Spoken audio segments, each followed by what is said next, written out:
All right, so hadn't really ever talked about this particularly, but while I'm using my hands here on this Monte Carlo, I wanted to discuss this with you. So, what I wanted to talk about is tools. And this is a Pittsburgh ratchet. It's from Harbor Freight. It's fine tooth. It's got a good, soft, comfortable grip. And I bought it a few weeks ago, and it wasn't very expensive. And I don't expect it to last forever. But I needed another 3/8 ratchet, and for like 12 bucks or 10 bucks or whatever it was, I bought it. Probably gonna ruffle a few feathers here, but it needs to be said. Tools are one of the biggest ripoffs in the automotive industry. Now, these Harbor Freight tools are made in China. Now, this socket that's on here is a Duralast. I don't know where Duralast, this is an older Duralast socket. That's probably made in USA. Probably. It's a pretty good socket. The fact of it is, tech school, high schoolers, and college people going to school for auto mechanics and auto body collision, because for whatever reason these tech schools, at least here locally, don't offer an auto restoration course where you can go into and it just be strictly learning to do auto restoration. Now, I think that's very important, and I'll probably do a separate video on that. I've done a few related to that about how the industry needs y'all and stuff, and how the industry screwed millennials over and a lot of Gen Xers because of just the way things were then. A lot of people left the industry. But if you're getting into this and someone tells you, well, to be in the automotive field, you got to have $10,000 worth of tools. It's just simply not the case. And I'm going to turn the camera around here and I'm going to show you what I'm talking about. All right, so again, we have the Monte Carlo here I'm going to use for the example. We're working on doing some actually mechanic work to this car today, but I'm going to also discuss some auto body tools. So you see here on the ground here, I've got a conglomeration of crap.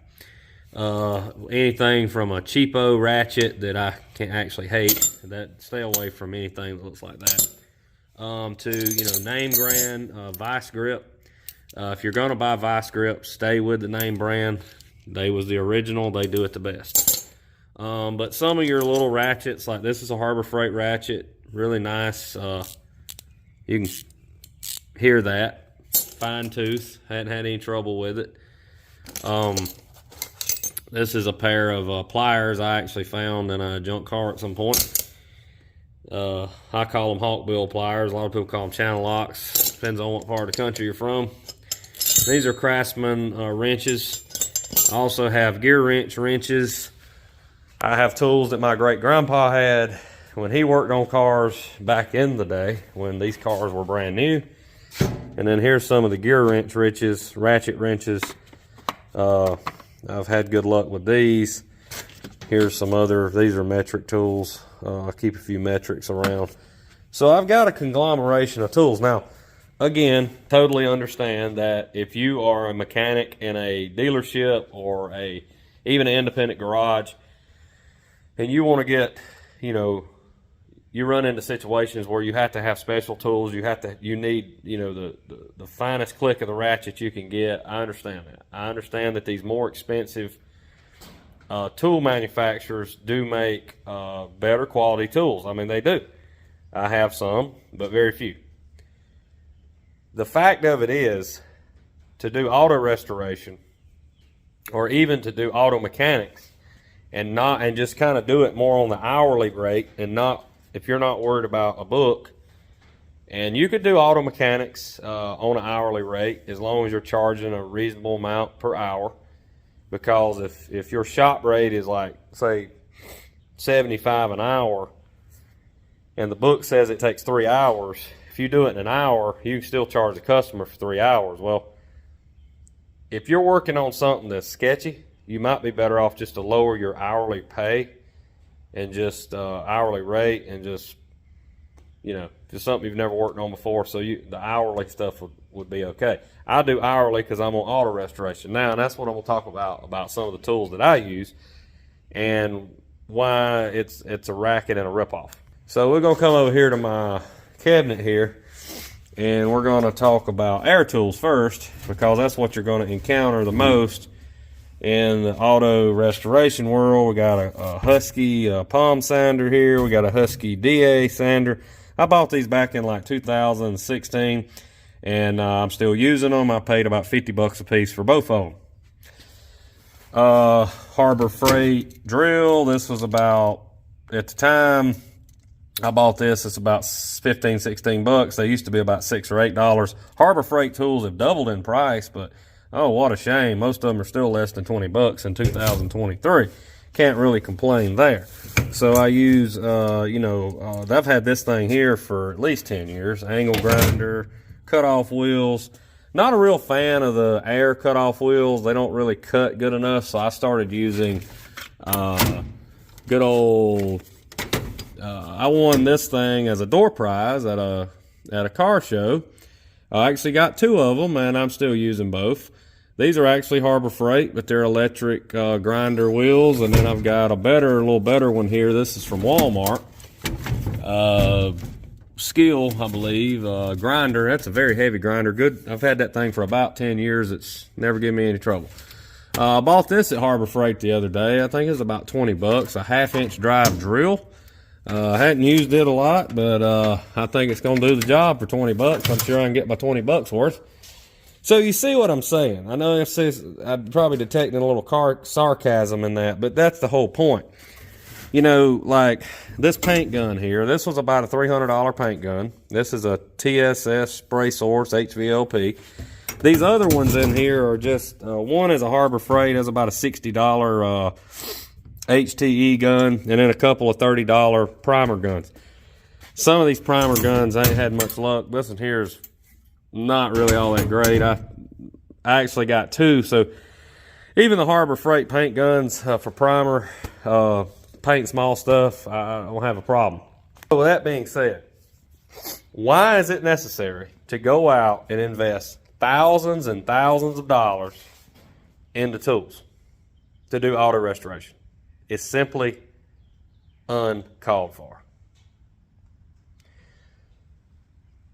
Like, I've got basically nothing. If I had to go replace every single air tool over there, including the sanders, I'd have maybe 300 bucks in all those air tools. I'm sure those sanders have went up since I bought them. They're probably 70 or 80 bucks a piece now. Then again, you catch them on sale, and they may still be 50 or 60. I don't know. Haven't been at Home Depot in a while.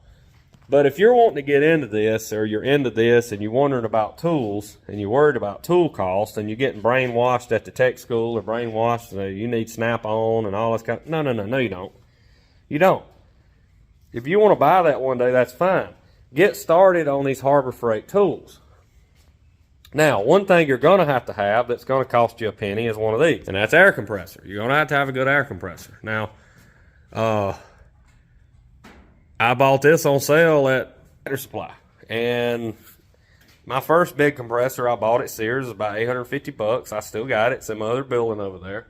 That one I've had about a year now, and this Ingersoll ran, and it's just single phase. I don't have tri-phase power in my shop. I just run off regular old household power out here, and it does the job. About 800 or 900 bucks for that compressor. It's a 60-gallon tank.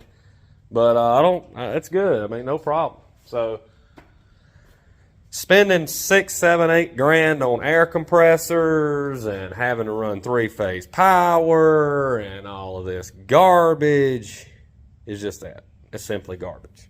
Don't get caught up in the hype. Don't get caught up in the status symbol of having the biggest, baddest air compressor, the biggest, fanciest tools. And for God's sakes, don't spend $10,000 on a toolbox. I have never in my life seen a toolbox paint a car, and I have never seen a toolbox working on a car. So until they get developed technology where the toolbox will do the work for you, quit spending money on a toolbox.